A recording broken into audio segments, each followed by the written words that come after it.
Now that is cool. How did I not do this earlier?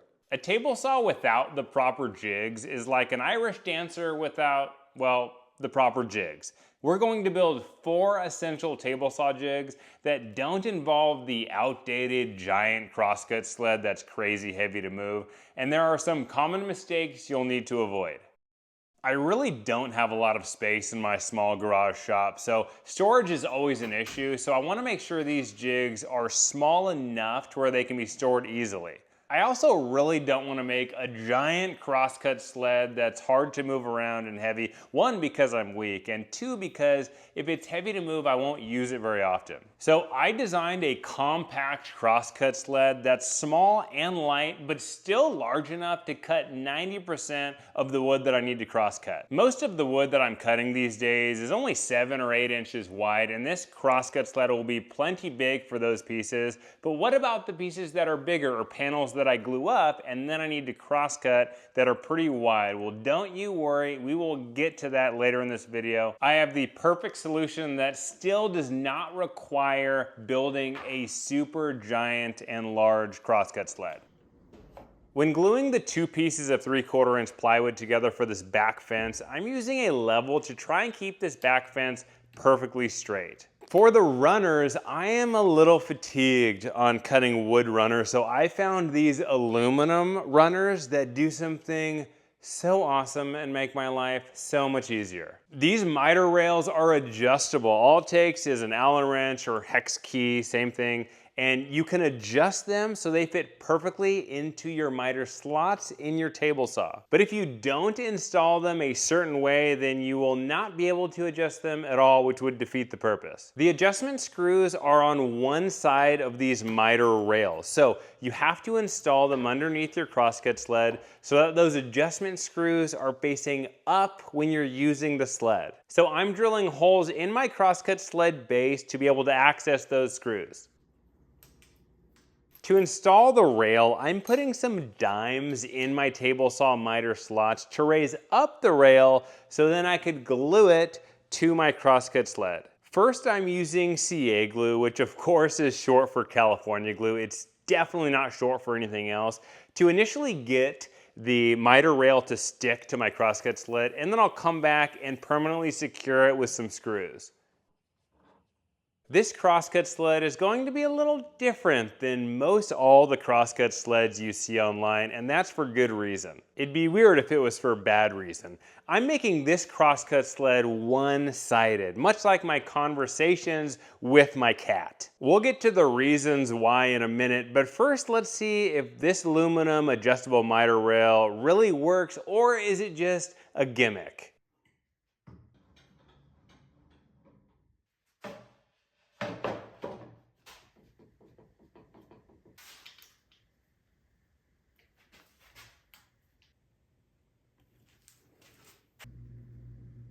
It works! I mean, of course I knew it'd work. I had no doubt in my mind. The only issue is that I've only seen these miter rails come in 12-inch lengths, which is okay for this sled, but for some other jigs it might be too short. Let's see how this back fence came together. We want it perfectly straight, and now that I'm checking, it's like 90% there, which is good enough. Whenever I do something, if it doesn't work perfectly, I'm gonna tell you it doesn't work perfectly. And I was expecting the level trick to work a little better, but again, it's solid. I am a big fan of T-Track for one reason. If I know I'm going to use a stop block for repeatable cuts, it's gotta have T-Track. So since I know I'm going to be using this sled to cut multiple parts to the exact same lengths, I'm going to install some T-Track so then I can use a stop block for those repeatable cuts. Much like how I'm using a stop block on my miter saw station here. And to cut the aluminum T-Track, I of course used a metal cutting blade. Of course. I definitely did not just keep my same wood cutting blade on there. Definitely not. Now I made this crosscut sled only usable on one side of the blade for a specific reason. Most crosscut sleds are usable on both sides of the blade, and for good reason. Most of your crosscuts will be 90-degree cuts. And you'll be able to see that style of crosscut sled in action later in this video when I make my mid-sized crosscut sled. But what those crosscut sleds cannot do is cut bevels. Some people, me included, use the terms miter and bevel interchangeably, and this crosscut sled will be able to cut 45-degree bevels, which I use a lot in my joinery. I had high hopes of getting my back fence perfectly 90 degrees square to my blade with just a simple machinist square, but alas, it did not work out as well as I had hoped. I was trying to avoid the 5-cut method, which really isn't that bad, and Jonathan Katz-Moses and Mark Spagnola of the Wood Whisperer have great videos on how to do the 5-cut method to get your back fence perfectly square to the blade when building a crosscut sled. If you want step-by-step instructions to how to build this compact crosscut sled, I have plans available on my website at thomascustomwoodworks.com, and the measurements are in imperial and metric. I have really detailed plans for every piece of shop furniture you see in my workshop, and I just spent a bunch of time creating metric versions of all of those plans so everyone can enjoy them. I'm putting blue tape on the front and back of my back fence so that I don't get a bunch of tear out, which has happened to me a bunch in the past, and this tape trick works pretty dang well. I'm what you would call, how do I put it, lazy. So I don't want to get my tape measure out every time I make a cut, so I am putting self-adhesive measuring tape on my back fence of this sled so that I can quickly adjust my stop block and make cuts to the exact measurements I need them. Is this 100% necessary? No. But does it make my projects go a little quicker? Yes. So anytime I can add something to be more efficient, I'll do it. Especially since I am the slowest builder in the world. Don't try and tell me in the comments that you are slower, because you are not. I am the best at being the slowest. Another consideration when building my projects is saving money. So I'm gonna save you some money right now, you're welcome, by making the stop block. No need to go out and buy one. This is much cheaper and still very effective. Let's just widen that hole so the blade will fit. I did that on purpose for dramatic effect. All you need to do is drill 4 holes in the middle of your stop block piece and then connect those holes using a jigsaw. Then once that is all done, you will cut this stop block into 2 pieces and you'll secure one piece on top of the other. Plywood works great for a stop block. You can use hardwood if you're fancy, and I tried to get fancy by doing something to this plywood stop block, which did not turn out very well, but you'll let me know in a minute if you think it actually looks good. I do not think it looks good, but that's just me. Now, 2 pieces of wood aren't going to secure the stop block to the T-track. You'll need to get a star knob, and for this one, I got a 1/4-inch star knob, and it works really well. I've used it for other stop blocks I've made in the past, and I've never had an issue. Oh, and that spray I've been using with the CA glue is just accelerator spray, and it makes the CA glue dry super fast. I thought that the stop block looked a little bland, so I had the great idea of staining it, and it made it look terrible. I didn't think it could look so bad, but I think it looks terrible. Let me know in the comments what you think. Okay, these next couple things are crucial to a nice, smooth, well-working crosscut sled. First, even with the adjustable miter rail, sometimes the sled can be kind of tight and rigid and not slide super smoothly. So for that, paste wax is going to be your friend. It'll make your crosscut sled and other jigs that you make slide really smoothly. And this one smells like lemon, which is a huge plus. Why do I add finish to my shop projects, you may be wondering? Well, I generally always do. One, because it adds some protection, but mainly because it just looks nice. And I like my projects to look nice. This project seems to be going pretty well, but it wouldn't be a Thomas Custom Woodworks build without a mistake. Now, I was being a little silly when I installed the T-track, and I installed the track slightly below the plywood. Here's what I mean. So I put the T-track just a little bit below the front part of the back fence. Here's what I mean. It's just ever, you can barely tell, but it's slightly below it. I didn't think it'd be a big deal, but because I did that, when I tighten this stop block, it kicks out a little bit. You see that? Really not a huge deal. I'm not gonna change anything. And just to confirm this, I use the offcuts of the T-track and the back fence to make the T-track just slightly above the plywood. And when I tighten the stop lock on here, it's much, much better.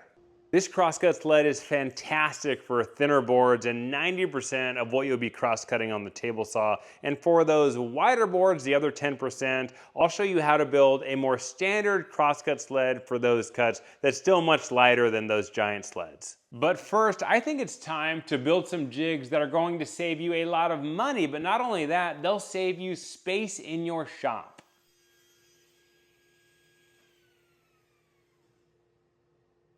What the heck? Doesn't fit. I don't have room in my workshop for a jointer or even a bandsaw, so I'm building 3 jigs that will essentially replace those tools. And they'll make me a better woodworker, but only if I have the right blades. Since I literally don't have room for a jointer, figuratively, no, literally, there's not enough space, I'm first building a jig that will help me edge joint boards. It will also allow me to put tapers on my work pieces. For example, if I'm making 4 legs for a desk or a table, it will really help me add some style and character, but we'll get to that in a little bit.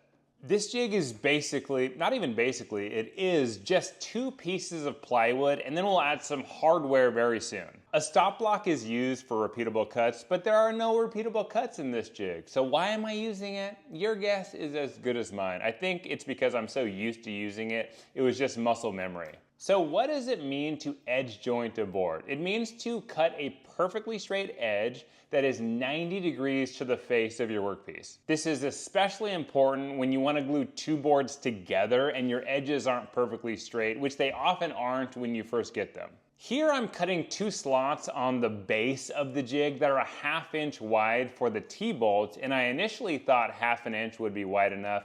I was wrong, which is a fairly common occurrence these days. If you are a keen observer, which I know that you are, you will see that I have a router table in my shop. So you may be thinking, why don't you just use a router table for these cuts? That would be a lot easier and simpler. Well, I decided to use the palm router because more people have palm routers than router tables, and I wanted this build to be accessible to as many people as possible. The slots that I'm routing in on the top piece and the base piece will make this jig adjustable so you can cut a ton of tapers and work with a bunch of different widths of lumber. Oh, and the clamps I'll be using for this jig, I am really excited to share with you because I didn't even know they existed until a few years, yes, a few years after I started woodworking. And they are very nice for this type of jig.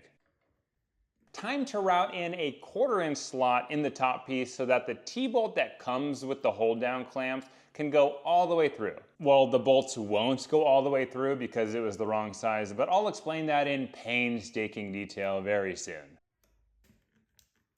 Because this 1/4 inch bit is pretty thin, it's only a 1/4 of an inch, I'm doing this groove in 2 passes because I thought 1 pass would just be too much for the bit to handle. All right, let's fit this clamp on the top piece.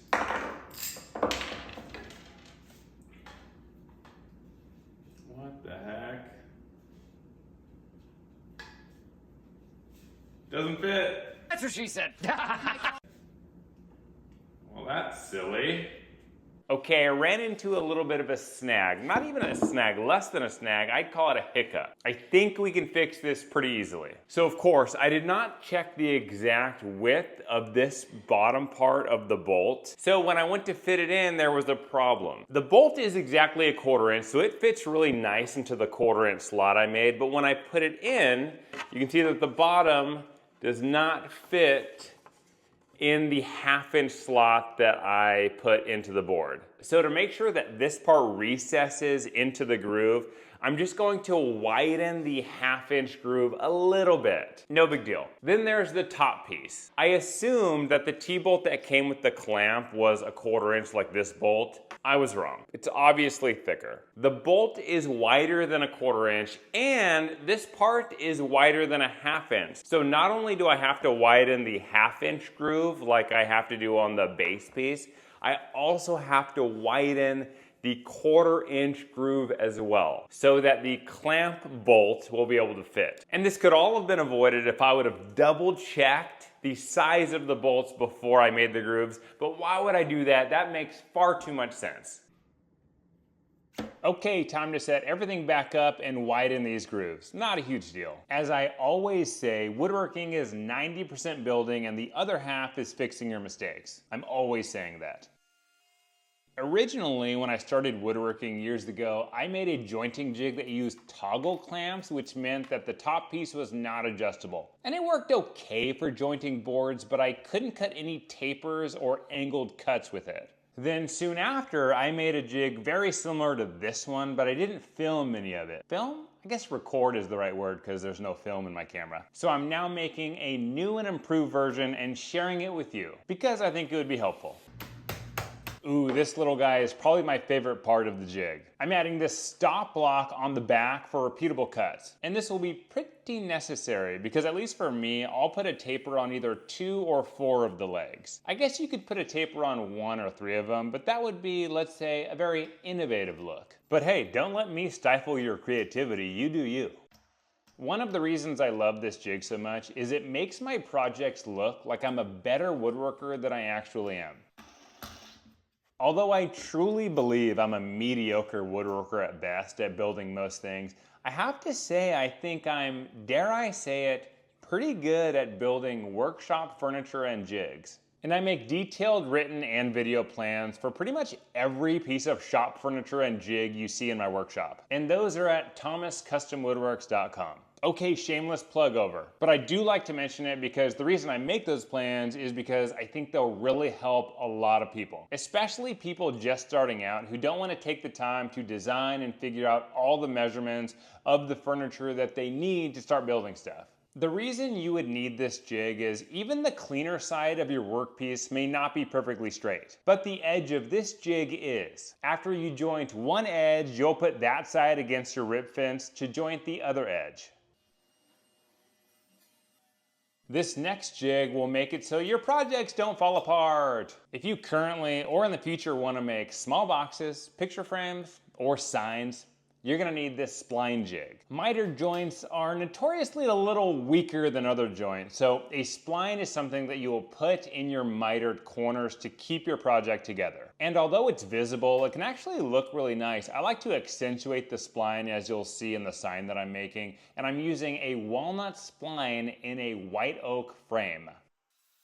This jig can be customizable to any table saw. You don't have to have the table saw that I have. And tens of people have asked me over the years what plywood I use for all my shop furniture and jigs, and I just use shop grade birch plywood. It's one of the cheaper options at my local lumberyard, and the grain can sometimes have some really cool character. Here I'm cutting the pieces that will hold the wood project, which I've creatively named the wood holders, and we'll get to that in a minute. But when cutting the side pieces for this jig, I cut each piece about 1/4 inch higher than my rib fence. I wish I could say I thought of that first, but I originally cut them the exact same height as my rib fence, or at least tried to. I cut them a little short and then they didn't work. So 1/4 inch higher than the fence will give you a little wiggle room, and who doesn't love to wiggle in a room? I know I do.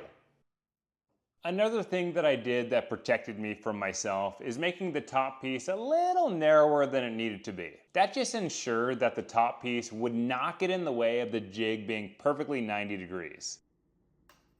There are a lot of jigs out there that in my opinion are overcomplicated. They do 10 different things, and whenever you switch the function, you have to remember how it goes together, and it takes time to switch it. It's just too much for me.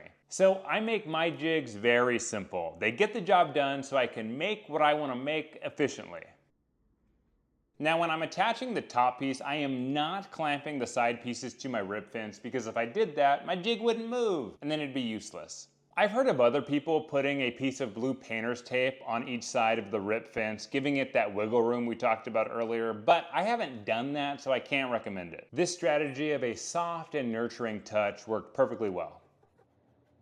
Now, there are rare times when I sell some things I make. Most of the time these days I just give it away. But when I was starting out, a great way to earn some money to replenish the funds I was spending on this hobby was to sell some of the items that I made. And because the joinery on some of those earlier items was equivalent to Scotch tape, I've recently wondered, have any of them fallen apart or exploded? Perhaps. So this jig is to ensure that certain projects don't fall apart or explode. However, if your splines are not the right size, it could ruin your project and be very tricky to fix. I'll go into detail about what size your spline should be when I'm inserting my splines later in the video, but first let's talk bandsaws.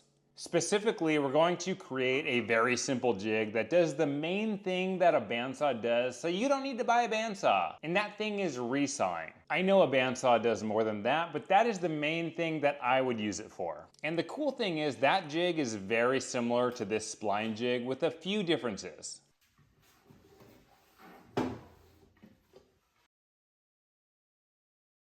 One of those differences is you want this resawing jig to go the full depth of the table saw compared to the spline jig, which goes about half the depth. But there is a big similarity between these two jigs. You want a specific table saw blade for both. If you don't have the right blade, you're gonna have a bad time and it's not gonna cut very well. Oh boy, I clamped the sides to the rip fence when securing the top, but now the jig doesn't move. I actually did think this was a mistake when I did it, but it ended up being a good thing because you do not want this jig to move when you're using it.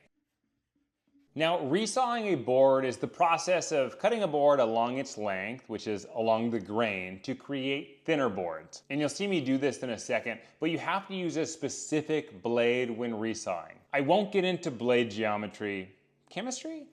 Blade psychology, but you're going to want to use a 24 tooth blade when resawing, also called a ripping blade. Because there are so few teeth on this blade, it has bigger gullets, which will allow the massive amount of sawdust you will be accumulating during these cuts to escape, and it will create a much better cut. If you have more teeth, it won't cut as well and could be potentially dangerous. I'm sorry that was a little serious. Let's lighten the mood. Why shouldn't you trust trees? Because they're all kind of shady. You're welcome?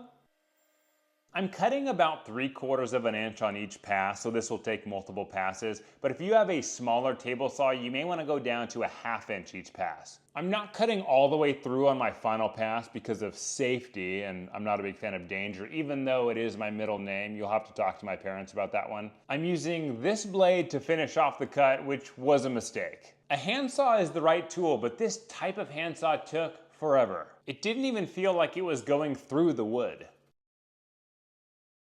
Now that my right arm is twice the size of my left, it is done. It literally took me about 15 minutes to finish off the cut compared to the saw I'll show you next, which took me about 2 or 3. For this piece of yellow heart, I'm using a Japanese pull saw and I'm using the side for ripping. I'll put a link for this saw in the description. You do not have to use this brand, just get a nice saw, preferably one that's double-sided, one side for cross-cutting, one side for ripping, and use the ripping side for this application.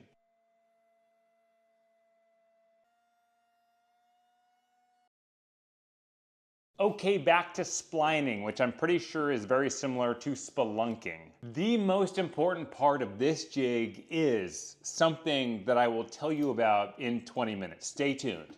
Sorry, that was just a hilarious joke. The most important thing about this jig is securing the wood holders at exactly 90 degrees. And I'm doing that with a drafting square, which was also my nickname in college. Am I right? I don't know what that means. I'll cut the wood holders to the exact same length and then secure them to the side of the jig with wood glue and some screws. And then the jig is pretty much done. All that's left is to put in some splines. I'm making a sign to put the splines in reference to one of my favorite TV shows, and I think one of the best TV shows of all time. I'll tell you towards the end of the video what show I'm talking about, but I'm purposely not going to tell you now because I want to see if you can figure it out sooner. So once you figure it out, comment below with the TV show and the time that you figured out what show I'm talking about. It would be very easy to lie here, but you're not a liar. And if you do lie, I'll know if you're lying based on how you typed the letters and numbers.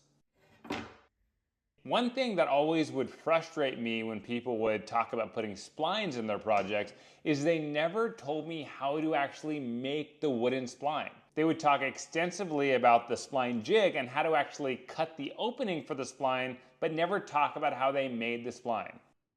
You will see how I cut the splines in a little bit, but I'll tell you now. You just get a piece of wood that's as wide as you need it for the depth of groove you're cutting into your miter, and then you will just cut that piece of wood to the width of your spline groove. You'll secure it with a little glue, and bingo, bango, and bongo, you have a spline. The original piece of yellow heart that I bought was maybe 10 inches wide and about 5 feet tall, and it was $80. Yeah, I know.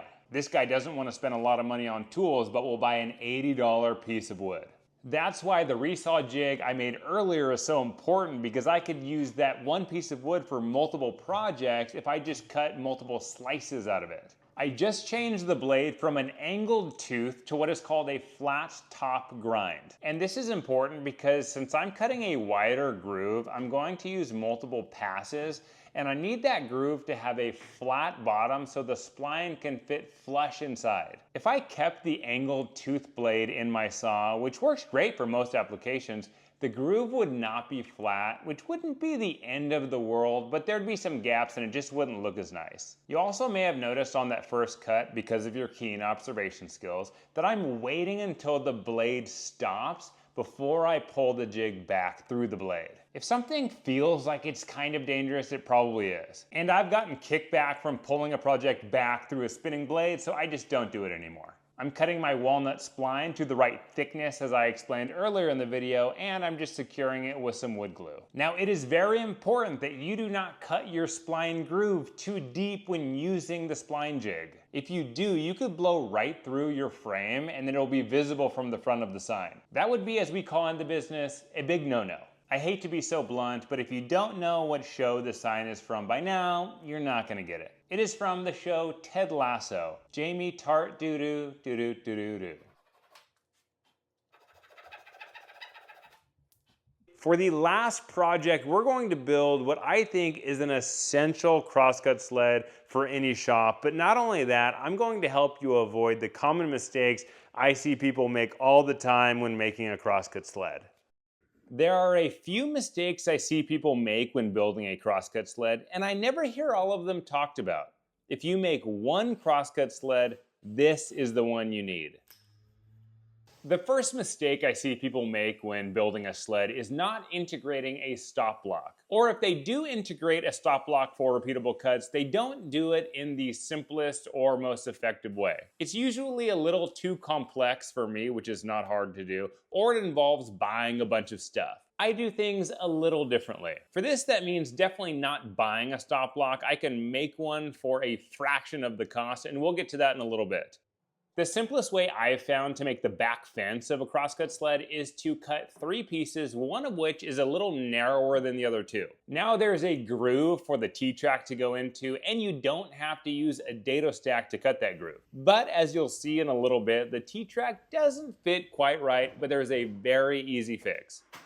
I made a little boo-boo. Sorry, I've been talking to a 2-year-old all day. For the front fence, I decided to glue 3 pieces of plywood together. Sounds about right. The back fence has 3 pieces. Why not the front fence? Well, I started to think that could add just a little bit of extra weight that's not needed. So I actually decided to remake that front fence to only use 2 pieces of 3/4 inch plywood. I actually got inspiration for this sled from Jonathan Katz-Moses. I just thought I could do a couple things a little differently. He's got a phenomenal YouTube channel that is definitely worth checking out. And he sells phenomenal tools at kmtools.com. Not sponsored. I cut the top and bottom of this back fence flush on the table saw, and now it is time to install the T-track, which of course is short for Thomas track. Oh no, it won't fit. Just calm down and relax. A statement my wife loves to hear from me. We're gonna just widen that groove a little bit. Bingo, bango, bongo, fits perfect. You're going to start noticing that I'm building this sled in a way so that it is not symmetrical. And I'll get to why that is very soon. This is what I would consider a mid-sized crosscut sled. It's definitely not small. So I tried to decrease unnecessary weight whenever possible. That is why I took the front fence down from 3 pieces of plywood to 2, and why I made it a lot shorter than the back fence. It just does not need to span the whole length of the crosscut sled because its main purpose is to keep the sled together. Okay, mistake number 2. I see this all too often, and I made this mistake on the first crosscut sled that I ever made. This does not surprise me. At this point, I should change my middle name to Mistake. Or Evelyn. Ted Evelyn Mosby. People try to cut the runners that will go on the bottom of the crosscut sled to the exact width that they need to be so they fit in the miter grooves on the table saw perfectly. I am cutting my runners to be ever so slightly narrower than the grooves for this reason. If you try to cut your runners to the exact width they need to be, they'll either be too big and won't fit in the miter slots, or they'll be a little too narrow and there'll be some play side to side, causing your crosscut sled to not be very accurate. I am instead cutting the runners a little narrower and then using thin wooden shims to butt each runner towards the outer edge of the miter slots. This will ensure that my crosscut This will ensure that my crosscut sled fits onto my table saw snug as a bug in a rug. Hey, I got it first try. I'm using hickory for these for 3 reasons. 1, it's what I had on hand. B, my best friends growing up were Dickory and Dock. And Roman numeral 3, there's a species of hickory called shagbark, and that's just phenomenal. I'm using birch plywood for every other part of this sled because it's the cheapest plywood at the lumberyard. And I really like the grain pattern, so I try to use the crazy grain side as the show side on my projects. Some fun facts about birch: the tree can be used to make birch beer and syrup. Yeah, I'm that guy at the party. Wood facts nobody wants. I'm using 2 pieces of T-track here because I already had a couple shorter pieces on hand. But you can buy 48-inch long T-track and it's not very expensive. We'll get to all the dimensions in a little bit and the reason why if you only had 1 crosscut sled in your shop, this should be it. Ooh, this is entertaining.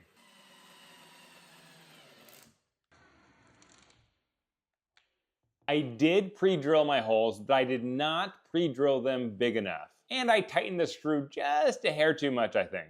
Okay, the sled is getting very close to being all done. Crosscut sleds are phenomenal to have in a shop because they're great for cutting lumber that may be just a tad too big for your miter saw. You may be thinking I'm trying to move my table saw. That is not the case. I'm just trying to push my sled, but it is not moving very easily. Let's attach the front and back fences before we get to mistake number 3 that will help us move our sled a lot easier. I'm not going into how to use the 5-cut method to get the back fence perfectly square because that involves a lot of numbers and math, and that's not really my thing, like at all. But Jonathan Katz-Moses and the Wood Whisperer on YouTube have phenomenal videos on that subject.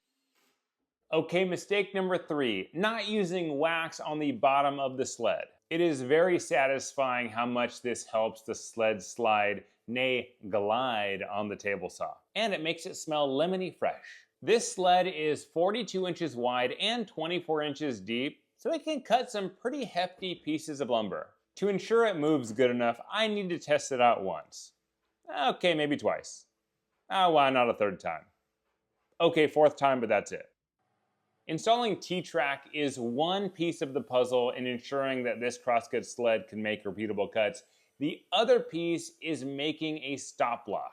I always recommend making your own stop block instead of buying one because it's just so much cheaper. Yeah, there are some great stop blocks out there you can buy, but it only costs a few dollars to make your own and it's a very simple process. And the way I make it, the stop block does not move when you use it. I just cut a piece of scrap wood to 2.5 inches wide. Then I cut a groove about 1.5 inches long, 1 inch from the edge. I cut that piece to 3.25 inches long and the piece with no groove to 3 3/8 inches long. These dimensions are perfect for my back fence, which is 3.5 inches tall. Enjoy the circus act that is me trying to insert dowels into the stop block as I explain why I did not make this sled symmetrical. For 99% of the cuts on a crosscut sled, my working piece is on the right side of the blade and my waste piece is on the left. And most of the time, my working piece is a lot longer than my waste piece. So having more work surface on the right side of the cut line allows me to use my stop block for longer pieces and keeps the weight down on this sled.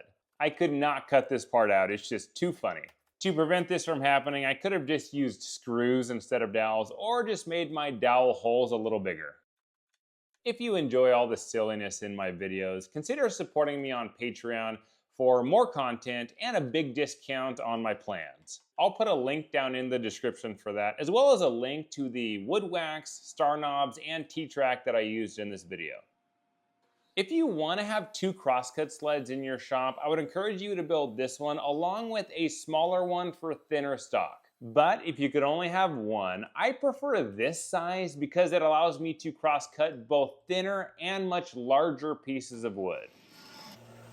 And it was extremely smart of me to demonstrate this large cutting capacity by cutting about the thinnest piece of wood I could find in my shop. But as the kids say, that tracks. If you want to use your table saw to its fullest capabilities, watch this video. I'll see you over there.